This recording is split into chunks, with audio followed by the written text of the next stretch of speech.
UPSC prelims 2024 के challenge में participate कर रहे मेरे डियर फ्रेंड्स, एक बिहारी सब पे भारी परिवार में यूपीएससी प्रीलिम्स 2024 को सॉलिड टारगेट करने वाली क्लास में मैं आपका वेलकम करता हूँ।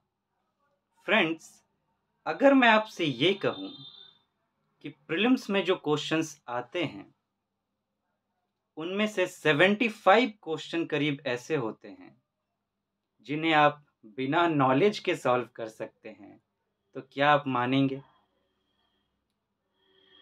मन में पहला सवाल यही आएगा कि क्या बेवकूफ़ी भरा क्वेश्चन है, कैसी बात की जा रही है। कोई बात नहीं, धीरे धीरे हम इस चीज़ को देखेंगे, हो सकता है आप मान जाए। आप कहेंगे ना, हम तो नहीं मानेंगे, लेकिन कोई नहीं, चलते हैं धीरे धीरे इस सफ़र पर। फिलहाल पहले तो ये बात कि अगर आप 2024 प्रीलिम्स में बैठ रहे हैं और अगर आपको उसे क्वालिफाई करना है, तो इसमें आपको कोई डाउट नहीं होनी चाहिए कि यूपीएससी प्रीलिम्स 2023 जो हुआ है उसकी बहुत अच्छी समझ आपके अंदर, एक डीप अंडरस्टैंडिंग होनी चाहिए, क्योंकि पैटर्न ऑफ क्वेश्चंस यूपीएससी ने पूरी तरीके से बदल दिए हैं। वो जो क्वेश्चन अब पूछ रहा है वो इस तरीके से ऑप्शन दे रहा है कि only one, only two, all three, none, statement 1 and 2 are correct and statement 2 is the correct explanation of 1। इस तरीके से वो ऑप्शंस को फ्रेम कर रहा है और इसमें अब पावर ऑफ एलिमिनेशन का कोई यूज़ नहीं किया जा सकता।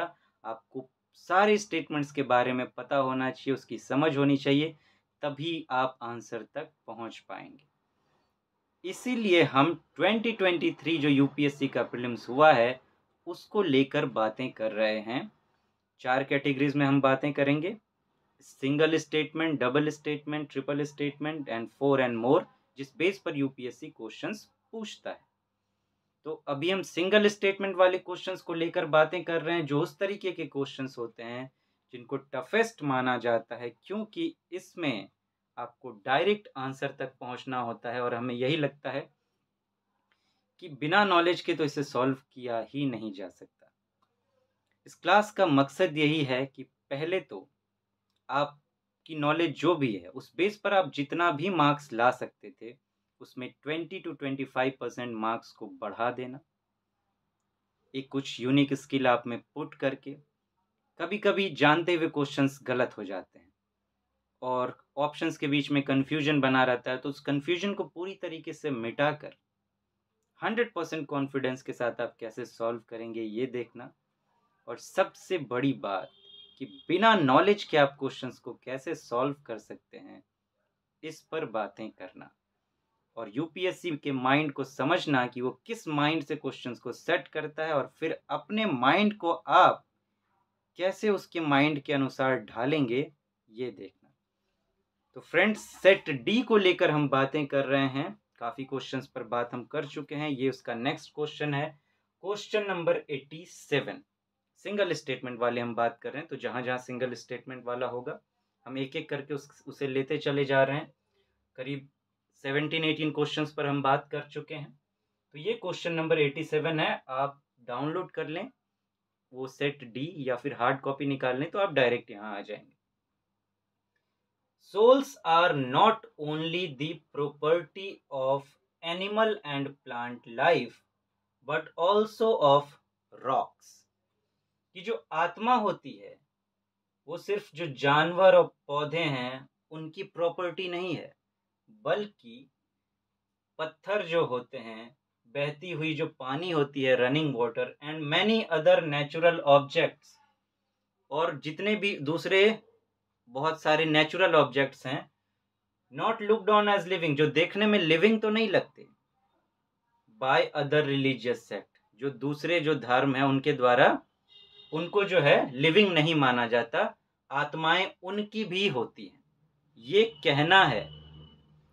The above statement reflects one of the core beliefs of which one of the following religious sects of ancient India। इनमें से कौन जो है इसको मानता है कि आत्माएं जो हैं, सिंपल समझिए कि आत्माएं सिर्फ जानवर, मतलब एनिमल्स और प्लांट लाइफ, जानवरों में हम भी आ जाते हैं, ह्यूमंस को भी एक तरह का एनिमल ही कहा गया है। तो एनिमल्स और प्लांट, सिर्फ इसमें आत्माएं नहीं होती, पत्थरों में भी होती हैं, बहते हुई पानी में भी होती है, और सारे नेचुरल ऑब्जेक्ट में होती है। ये इनमें से किसी एक का मानना है, जो कि दूसरे धर्म नहीं मानते, इनमें से कोई एक ही उसको मानता है। तो वो कौन सा है? क्या आप इसे बिना नॉलेज के सॉल्व कर सकते हैं? जब आप देखेंगे इन चारों को, तो एक है बुद्धिज्म, एक है जैनिज्म, एक है शैविज्म, एक है वैष्णविज्म। शुरुआत हुई जब जैनिज्म की, तो जैनिज्म में महावीर जी ने एक बात कही थी। आप जब पढ़ते हैं जैनिज्म को, तो देखिए, आपको डायरेक्ट पता नहीं होना चाहिए, ज़रूरी नहीं है कि आपने इसको पढ़ा हो। देखिए हम कहाँ से लिंक पकड़ लेंगे। महावीर जी या जैनिज्म की क्या फिलॉसफी है? उसमें एक बात कहते हैं, खेती मत करो, खेती मत करो, क्योंकि तुम हल चलाओगे तो उससे जो है मिट्टी में जो कीड़े मकोड़े होंगे वो मर जाएंगे। देख देख के चलो, तुम्हारे पैर के नीचे कहीं चींटी ना आ जाए, चींटी मर जाएगी। मतलब छोटी छोटी चीजों पर ध्यान दिया जा रहा है, एकदम एक्सट्रीम में जैनिज्म की बात कही जा रही है। ये एक एक्सट्रीम स्टेटमेंट है, अति बात कही जा रही कि सिर्फ इंसानों, जानवरों, पौधों में नहीं, पत्थरों में भी आत्माएं होती हैं।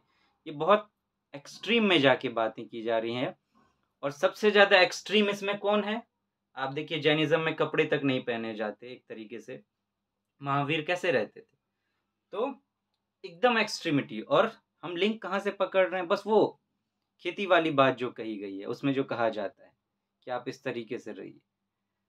तो ऐसी बात कौन कर सकता है? बुद्धिज्म ने मिडिल पाथ की बात की, बुद्धा मिडिल पाथ की बात करते हैं। शैविज्म जो शिव को मानने वाले हैं, आप देखिए अघोरी, अघोरी लोग, वो तो इंसानों के, मरे हुए इंसान भी खा जाते हैं। वैष्णविज्म, इसमें तो पैसों, मुद्राओं, ऐश्वर्य की बात कही जा रही है। ऐश्वर्य को माना जाता है, क्योंकि विष्णु भगवान को धनवान माना जाता है, तो उसकी बात कही जा रही है। तो इसमें तो और भी ऐश्वर्य की बात की, तो ऑब्जेक्ट्स को तो उस तरीके से लिया जा रहा है। तो आप देखेंगे कि यही एक है जो उस तरीके से बात कर रहा है कि उसी में ये संभव है। तो आप देखिए, इस इन तीनों की जरूरत भी नहीं थी, बस वो आप एक चीज याद ध्यान में ले आई कि आपने इस तरीके से देखा था, और कुछ सोचने की जरूरत नहीं है, हमारा आंसर हो गया। आप देख लीजिए गूगल करके कि आंसर है या नहीं। तो आपने देखा, जरूरी नहीं कि आपने ये स्टेटमेंट पढ़ा हो तभी आप इसका आंसर कर पाएंगे। एक अलग तरीके की सोच आप अपने अंदर ले आइए, अलग अलग तरीके से सोचिए। इसे कहते हैं नॉलेज का प्रैक्टिकल एप्लीकेशन। तो बिना नॉलेज के ही कि एक अलग सोच है आप में, सोचा कुछ, वहां से कोई और लिंक पकड़ लिया और उत्तर आंसर तक पहुंच गए। कि कौन ऐसा कर सकता है? इस तरीके से सोचना कि कौन ऐसी बात कर सकता है इन चारों में कि सिर्फ जानवरों में नहीं, पत्थरों में भी आत्माएं होती हैं। तो ये हमारा आंसर। तो इस तरीके से सोच को डेवलप करना, उस यूनिक स्किल को डेवलप करना कि नॉलेज के बिना भी आप आंसर तक पहुंच सके, सॉल्व कर सकें क्वेश्चंस को। तो फ्रेंड्स, फिर मिलते हैं और क्वेश्चंस पर बातें करेंगे। तब तक आप अपना ध्यान रखें और पूरे आत्मविश्वास के साथ अपने प्रीलिम्स 2024 की तरफ कदम बढ़ाएं।